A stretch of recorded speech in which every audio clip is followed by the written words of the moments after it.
المنظومة الإلكترونية اتعملت عشان خاطر تلغي وظيفة المحاسب القانوني،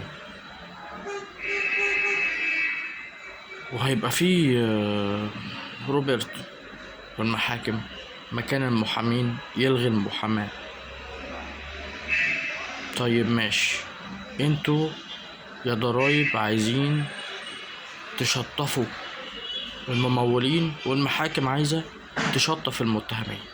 اوكي، وفر اتعابك. اوكي، المحامين والمحاسبين يفتحوا أنشطة تجارية، هم مش هيلاقوا ممولين عندهم.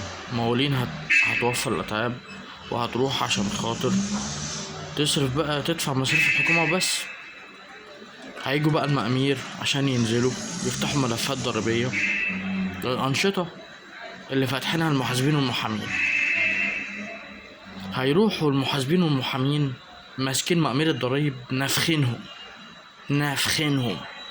وبقى قابلني لو عرفت تفتح لمحامي ولا محاسب عنده نشاط تجاري، وبقى قابلني لو عرفت تخليه يعمل ملف ضريبي. ادي دقني لسه ما طلعتش اهي.